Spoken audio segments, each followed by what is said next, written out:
Hi, this is Scott. I really appreciate our sponsors because they make the show possible.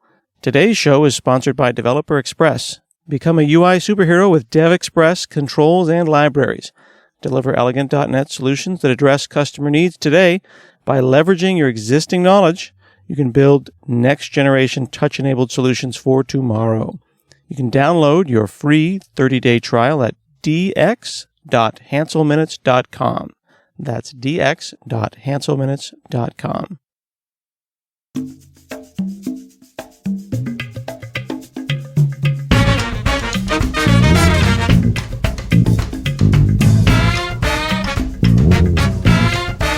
From hanselminutes.com, it's Hansel Minutes, a weekly discussion with web developer and technologist Scott Hanselman.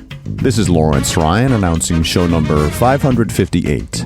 In this episode, Scott talks with Dr. Henry Segerman about visualizing mathematics with 3D printing. Hi, this is Scott Hanselman. This is another episode of Hansel Minutes. Today I'm talking with Dr. Henry Segerman. He works at the Department of Mathematics at Oklahoma State, and he has a great website called 3D Print Math, where you can learn about his book, Visualizing Mathematics with 3D Printing. How are you, sir? Doing pretty well, thanks. Yeah. So the website is, it's sort of a sister to the book, right? It's maybe not so much an ad as it's like the book really uses like 3D models, and you want to be able to see those models virtually, at least on the website. So you want to really use the two together. No, absolutely. I mean, and this book is a book that you would use in class, but I also kind of, as a 3D printer fan myself, this is almost like the coffee table book for 3D printers and math. Yeah, right. So I haven't actually talked with it yet. It's I view it more like a popular math book that people who are interested, maybe know a little bit of math, but you shouldn't need much in terms of background. And it isn't really a textbook. It's sort of conversational, and here are some cool ideas, and use these 3D printed models to show what's going on. And it doesn't go into there's not a lot of technical notation, but there's some interesting ideas and some things you might have to think about. But yeah, when did this?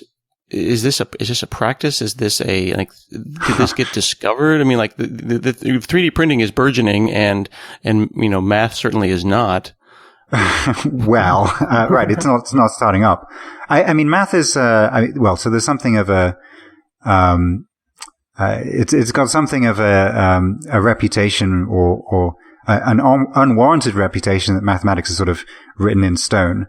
And what happens is it gets passed down to, students, and, what is it that professional mathematicians do anyway? They're just doing more hard sums. And that's really not the case. I mean, there's new mathematics getting invented all the time, and that's what mathematicians do. There's new stuff happening all the time, and new ways of thinking and about mathematics, and it's often useful to have a 3D print, for example, something to visualize some idea. So 3D printing has been around at least since the 80s. It was originally, used in manufacturing or design. And I guess only in the last few years has it got accessible to people in the general public and academics and so on. And so, that combination of take something that's mathematical and try and produce a model of it, that's got a lot easier now that there's 3D printing than it was before. Around the turn of the previous century, so 1900, there were a bunch of people who were sort of getting into making plaster models and models out of string and wood and so on. And those are still around, but it's a lot harder to do, if you have to sort of make it from scratch. Whereas if you've got a 3D printer, then it's a lot more accessible. Interesting. So you're saying that if I go back to the early days, if I go 100 years back, I'll be doing my math on a chalkboard, on paper, in pairs, in groups.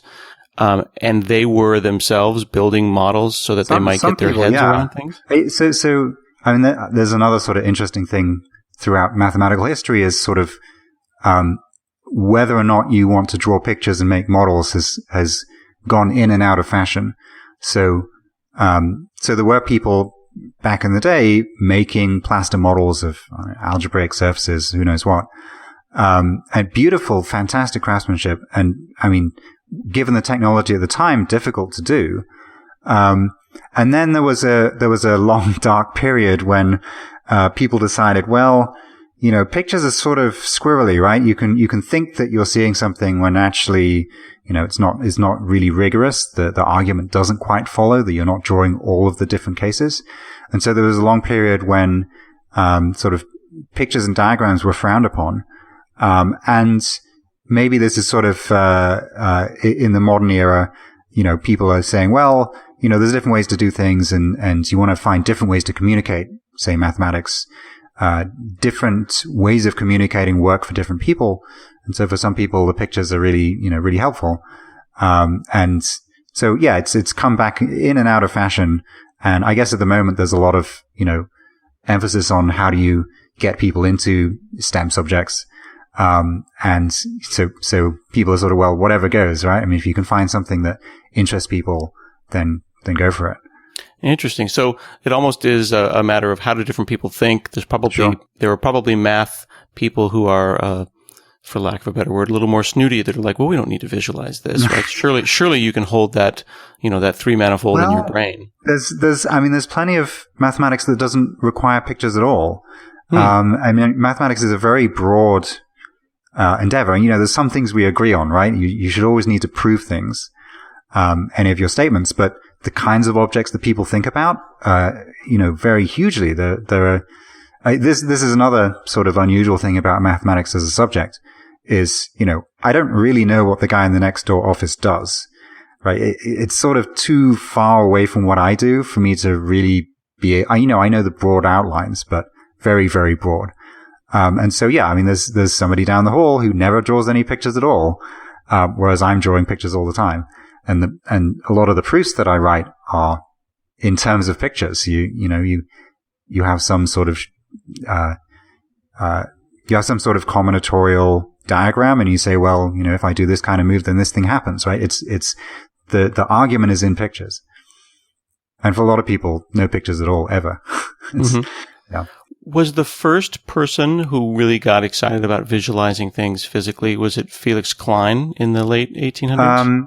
I would go back to the prehistoric era. It's sort of hard to say, right? Well, so the ancient Greeks were very into, geometry. That was sort of the first, that the Euclidean geometry was maybe the really first instance of what we'd think of as rigorous mathematics, where you actually prove things rather than, just sort of, there's plenty of mathematics in Babylonian times and so on, where you need to calculate, areas of land or taxes or whatever it is, but they weren't proving things back then. But yeah, so the Greeks, 2000 BC, maybe, don't quote me on that, were drawing pictures. And it goes back even further than that. So there are, sort of Neolithic carvings on stone that appear to be, there's a stone which is sort of carved in with nodules, and it looks like it's a cube or maybe a dodecahedron. There's some debate over exactly what was going on. And of course, we don't have any history of that, but people were, saying, here's this pattern of dots on a sphere, which sort of looks like a cube, back in, before any written history was there at all. Mm. When Klein in Germany went and, drew and created these plaster molds, then they started to manufacture them and give them, and like, it seems like you could go to all the work of doing this yourself, but that'd be a lot of effort. Right. Well, and it's amazing, the craftsmanship of how they did it. So you're building some shape of some surface out of plaster. As I understand it, what they did is they did it in slices. So they would, very carefully plot out, here's the slice at a particular height, and they would have to figure out what the contour line was, and, cut that out or whatever it is they had to do, and then stack them up and then somehow smooth it down. But yeah, very, very hard work. These days, of course, with 3D printing, it's a lot easier. There's all kinds of programs, or you can write your own programs to generate the geometry and then get it 3D printed. And yeah, much, much easier. Yeah, that was my sub question there, was looking at this and thinking about there's no computers, there's minimal mechanical help, is there not, to get it right? Right. Well, back in 1900 or so, yeah. I mean, right. Well, the modern computer certainly didn't exist back then. Yeah, so it was all sort of hand calculation, and they came out with these amazing things. Yeah, I mean, I'm trying to put this in the context of someone who is, who did college math and then stopped, right? And I understand how tedious it would be to, take a parabola and plot it out, in some detail in just 2 dimensions. Right. And then you add 2 or 3, and then... Yeah, you have to stack them up. Well, I mean, somehow this is just more generally true, right? That people spend a long time doing things that now we wouldn't want to wait, half an hour. Patience. Right? Patience existed in the old days. There's all of these stories of people calculating, the nth digit of pi or something. And, or, one of these, just calculate out this thing that today you can run in, seconds on a computer. And, somewhere in year 3, they made a mistake and all of the digits afterwards are wrong. I mean, it's just, that's so sad. I guess, I mean, looking back, right, it was a slower time. And the same with math research and just the flow of ideas.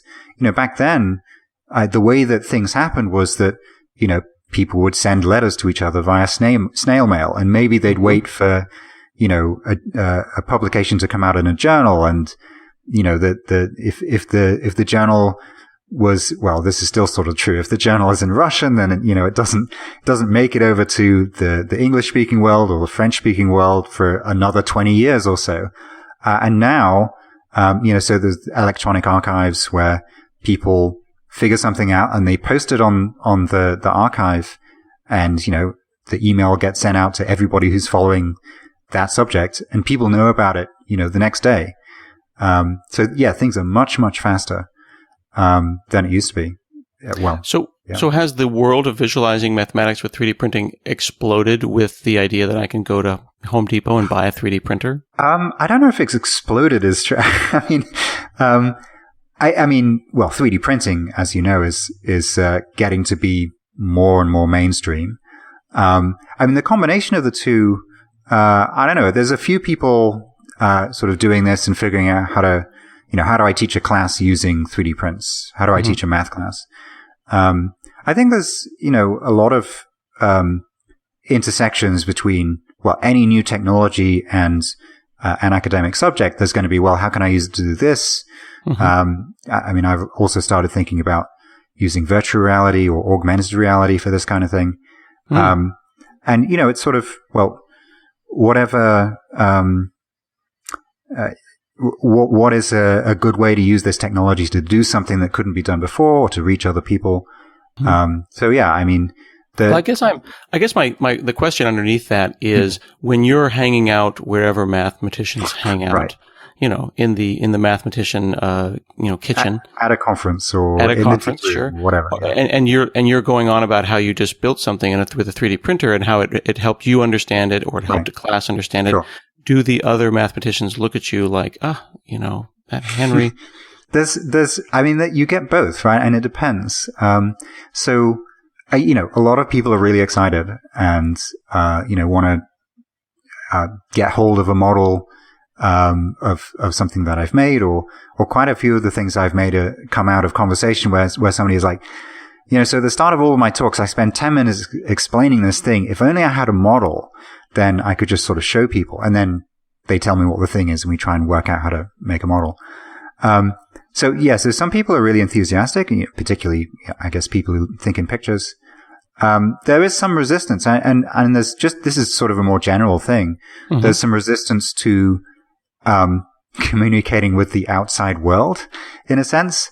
Right? I mean, there were some, there were some mathematicians who were like, well, if you didn't make it, if you're not at least a graduate student, then you're never going to understand what I do. So there's not really any point in talking to you.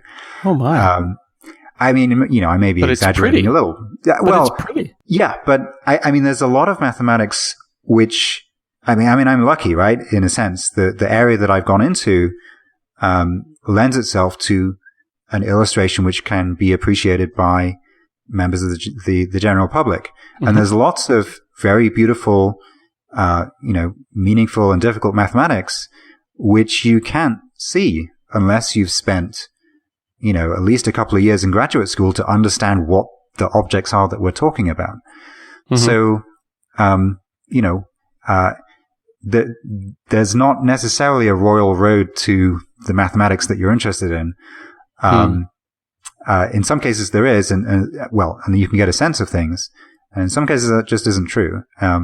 Which isn't to say that the stuff that people are doing isn't useful. I mean, you can't really tell, or, good, right? You can't tell what's going to be useful down the line, there's this whole other debate of, are we doing mathematics because it's useful to society, or are we doing mathematics for its own sake, as a sort of art form in a way. But yeah, I mean, if you want to go the useful route, then, it's impossible to tell what's going to be useful 100 years down the line. This is exactly what people need in order to solve whatever problem they're trying to solve. Yeah. Thinking about it, there's the artistic, benefits of it. There's the practical applications of it. Right. But, just using one of your videos as an example, and I would encourage people to go and check out your YouTube channel. Yeah. You have one that's called tetrahedral racks. Tetrahedral racks. Racks. Right. And it looks like, it's almost like a kind of gear on 3 different axes, but it moves in a way that this is what got my attention. Cool. Yeah. Maybe just to describe Please. What's going on for people who haven't seen the video.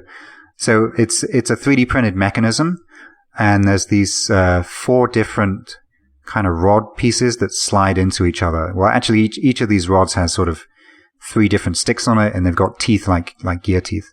So rack is like a rack and pinion mechanism is where you have sort of an ordinary gear, like a circular gear. Mm-hmm. Then it's the teeth are pushing a straight beam which has teeth in it as well, so you can move. So this changes between sort of rotational and translational movement. Anyway, so that's racks. That's what the term means. And so there's these 4 of these, and they're arranged in the symmetries of a tetrahedron, so tetrahedral racks, and all 4 of them somehow move through each other in this sort of complicated way. So this is maybe closer to art than mathematics, or perhaps engineering, right? I mean, there was sort of an engineering challenge. Can you make geared things that move in this way and can only move in this way? But yeah, it produces this surprising motion. I guess I don't know if the question is this useful for anything, or is it? I guess what I'm saying is that when I look at that, or there's another video you have on number file called 3 Gears Are Possible, where, one might say this doesn't look practical, but it is a kind of 3-dimensional constrained gear that might very well be possible, or be useful rather. Right. So someone might be looking at that from a manufacturing perspective and saying, that's exacly what I needed. I didn't even know that was possible. It's possible. I mean, frankly, I'd be skeptical because, both of these mechanisms and other things I've done, I'm not worrying about it, efficiently transferring force. No, of course. And, so if you want something to be actually part of a motor, there's all kinds of other things that you need to worry about. So I'm sort of more interested in just like, what are the possibilities? But yeah, absolutely. I mean, these could, if not this mechanism, then be an inspiration for somebody else to say, oh, wait, maybe I can modify what I'm working on using this idea or something like that. Yeah. Yeah. Just a sort of broader point there. What is math good for? You don't necessarily model the real world very well, right? You model sort of aspects of it. I mean, this is one of the ways in which you can sort of see that math started, is you've got the real world is complicated and messy, and you take some aspect of it and you say, okay, if I throw all of the other stuff away, then I can actually say something. I can actually prove something. Right. And then maybe that is useful, or maybe it isn't. And then you sort of get interested in the questions and the the setting in its own right, and then maybe it comes back into contact with the real world later, or maybe not. That's also cool. The other thing that I'm finding fascinating, and again, please do forgive my lack of proper math, but there's the addition of other dimensions. The dimensionality of this has been amazing. So, starting with the racks or the gears, where the extra dimension is time, sure. You're seeing and experiencing something that's three-dimensional, moving through time. You can move it with your own body. So as a learner, it's very kinesthetic, you know? Right. It reinforces what you already know or what you think you already know. So that the addition of time seems really powerful. But then you also have a whole series on four-dimensional space things, where something looks cool, and then you look at it as a shadow, and then it looks impossibly cool. Well, so, I mean, just on the sort of point of kinesthetics, I think there's a really good point there. And like, you know, well, what is 3D printing good for? As, you know, if you're looking around and saying, what can I do with this thing that I can't do in some other medium? Then you're able to touch it. You're able to, you know, see it in your full stereo vision in real life. The bandwidth of reality is really good. So, you know, that's an important, so you can't get quite that sort of level of fidelity with, you know, a fancy computer animation or something. So I like 3D printed things that, you know, you can, that move, and you can move with your own hands so that you're not just watching a movie of something. And also, you know, there's some interaction with the real world. So, I mean, you mentioned these shadow things. So there was sort of, so there's two different levels here. So there's casting shadows of three-dimensional things onto the two-dimensional table, with an actual physical light, right? So this sort of goes into the 3D printing is an object in the real world, and you understand bits of plastic, and you understand, you know, a flashlight. And so, you know, it's real in a way that a computer animation of some shadows is less real somehow. So that's one point, that, you know, casting shadows from 3D to 2D. And then, as you say, the sort of, the next level up is casting shadows of four-dimensional things into 3 dimensions, which, you know, we don't have, as far as we know, physical four-dimensional things, but we can imagine, what they would be like, and we can calculate what their shadows would be like. So shadows, take you from a something dimensional thing to a something -1 dimensional thing. So if you have a 4-dimensional object, you can cast a shadow down onto the table, which is a 3-dimensional slice through 4-dimensional space, and then it's in 3 dimensions, so I can print it. So that's sort of right. So, and I guess this is another direction that mathematicians, or some mathematicians, go, is try and figure out what's going on in other contexts, right? I understand 2-dimensional geometry. I understand 3-dimensional geometry. Well, what happens if I try doing it with 4? And one of the ways to try and see what's going on is this sort of casting shadows. And there's a few other tricks. It's sort of difficult because we're really not, we did not evolve in a world which had any 4-dimensional things in it. So, you know, our visualization skills need a lot of help to try and, you know, get some sort of sense of what's going on. Mm-hmm. Have you ever made something or printed something where you didn't fully understand what you were going to get until you got the LED and projected and waited? So this is the flashlight shadow thing. I mean, so this one, those ones well, usually what happens is I know what the shadow is going to be first, and then I make the 3D object that's going to cast that shadow as a result, right? So I already know what I want to draw. But the sort of broader question was, I guess there's 2 levels of that question. One, when I finally get the 3D print in my hand, do I notice something new? And 2, there's this sort of step of, I mean, even when it appears on my computer screen and I've drawn this thing in 3 dimensions, do I see something new? And both of those can happen, yeah. So an example so I mostly use shapeways, so the selective laser sintering, fancy stuff, rather than the kind of desktop Oh, filament really? So extruder printer. you prefer to order your 3D prints when you're ready to? I mean, I sort of started out that way. I was sort of cheaper to start up, and the quality's really nice of the sintered plastic. You don't really see the layers so much, and it kind of has, I mean, it's a really nice aesthetic. The downside is you can't sort of iterate very quickly because, it takes a week for them to send you something. But yeah, I mean, the Shapeways stuff is really nice, and it sort of has this is this white plastic that sort of, it's matte, and you don't really see how it was made, and it has this sort of almost kind of almost otherworldly in some ways, right? It doesn't look like it looks like it's sort of just made out of primordial substance, right? I mean, it doesn't look like it. It just looks like geometry. And for displaying the mathematics, that's sort of what you want. You just want it to be. Yeah. That's a really good point. You wouldn't want the 3D printing and inexpensive desktop 3D printers have that textured look where it's clear each layer has been put there, and it would take away from the geometry. I mean, sometimes you do want that, right? If you're saying, look, here are the contours of this shape, and you can see how the like contours on a geographical map, and so the printer gives you that for free, but you don't always want that. But yeah, so one time this do I notice something new when I get the 3D print? So there was one, it's called Hilbert Cube, I think, or Hilbert Curve, something like that. This is a very squiggly curve that kind of fills up a cube in space.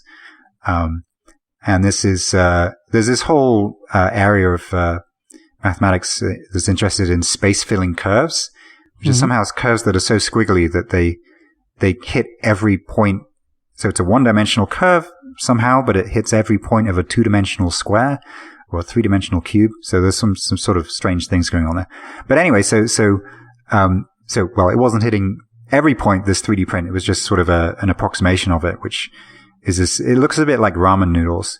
And I sort of, I'd known it, I knew of this shape for a long time. And it was always this sort of rigid mathematical thing with lots of right angles. And then I get it, and it's all springy because it's like ramen noodles. And I guess I hadn't realized that it was going to be like that. It was a big shock. Yeah, it was hard in your mind. It didn't flex. Right. In my mind is this rigid mathematical object. And then the real world, it's got all of these engineering problems. And then, right, that's a whole other story. You end up with, when you want to make a model, your mathematical object doesn't need to deal with gravity and, technical problems of actually printing things. And then, so there's a whole lot of sort of engineering problems that sometimes go into this, which leads to interesting questions. Yeah. It does. So one of my questions is, how many of these will I be able to print versus with my desktop? Versus which just won't be supportable. Right. So, I mean, some of them are just not going to be possible on today's desktop printers. I mean, there's the sort of things with hinges, so you can do hinges on desktop printers, but I've got models with, hundreds of hinges, sort of flexible surface, that I think would be very difficult to do on a desktop printer. But I've been surprised. I mean, when I was writing the book, I was sort of thinking in my mind, in the back of my mind, well, hopefully I was hoping by the time I'm done with this book, surely the technology will have moved on so far that everybody will be able to print everything at no cost. And that hasn't happened, but maybe in the future. But there's a surprising number of them that people are having a lot of success with. So, I mean, almost all of the models are on Thingiverse. And, somehow that's the point, is you put the stuff up and then people print it and show, look, I made it. Here's a photograph and here are the settings that I used. Or sometimes people get back to me and say, could you make the base a bit thicker so that it sticks to my build plate better? And I say, oh, okay, I can do that. And sometimes people, modify them themselves. And that's a really great thing about a site like Thingiverse, is that, it's sort of built in to let people share the things and modify them and get them working on their printers. So some, not all of them, but quite a few of them, seem to work well, and, lots of people are printing them. I'm working on printing you've got one that is a stereographic projection of a grid. Yeah, the sort of, it's a sort of sphere with the top missing and this grid. Yeah, a lot of people seem to have done that. And I was surprised. It's like a little vase that you put it on a light. And what's interesting about it is that it's almost like a puzzle in the sense of it just looks like a pretty vase. And then you move the light around and nothing particularly interesting happens. It casts some nice shadows. And then there's a moment when if you get the shadow right, it turns into a grid and it's just impossible. Regular square grid. Yeah, it's a surprising. Yeah, it's got a good payoff, that one. It's sort of like, as you say, it's a magic trick. But it's real because it's a piece of plastic and a flashlight, right? There's, we know how these things work. So, and this is, and this is illustrating stereographic projection is a particular way to map a sphere onto the plane. In fact, this is, so I think the ancient Greeks knew about this. It's sort of in the same class of things like the Mercator projection, right? So the ordinary map of the Earth, it's sort of out of favor these days because it, Africa appears much smaller than relative to Greenland so things near the equator seem smaller than they are in comparison to, things away from the equator. So they're sort of social regions, not to really favor that map anymore. But anyway, that aside, so the Mercator projection, all these other ways of drawing maps are ways to try and solve the problem of drawing the surface of a sphere on the plane. And, this is impossible to do without breaking something, right? If you get your orange peel and you try and lay it flat on the table, then it has to crack. So stereographic projection was, I think, maybe the first or one of the first ways that people thought to draw a picture of the Earth on the plane. And so it's in that tradition of sort of map making, but it's a really beautiful way to map things. It's got a lot of very nice properties. It's very simple to write down. And this is sort of a really great way to see it and to see what the map is doing because you just follow the light rays and you can do it. I've thought, the next thing is, can you take a 3D printed, sphere with the Earth and the continents and somehow put a light inside of it so that somewhere you get a shadow that's the Mercator projection? And unfortunately, that appears to be impossible. I wish it were possible. I don't know how to do it. That would be amazing. That would be pretty classy, yeah. Yeah, that would be classy. So people can go to 3dprintmath.com. They can click Buy Now at the top, and they can see your book, Visualizing Mathematics with 3D Printing. They can go to Shapeways, and if they just Google for Henry Segerman 3D Printing, you have a beautiful website at Shapeways. And even if you don't have a 3D printer, you can go and order some of these and experience this magic yourself. Or, at the website, there's also embedded sort of 3D viewers from Sketchfab.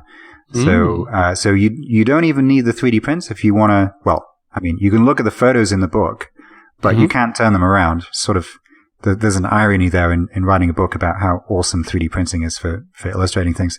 But yeah, so on the website you can. There's these little embedded windows where you can, move the model around and zoom in and fly around it and get a sense of what it is. Maybe not quite as good a sense as if you're holding it in your hands, but still pretty good. Very cool. Well, thank you so much for chatting with me today. Great. This was fun. This has been another episode of Hansel Minutes, and we'll see you again next week.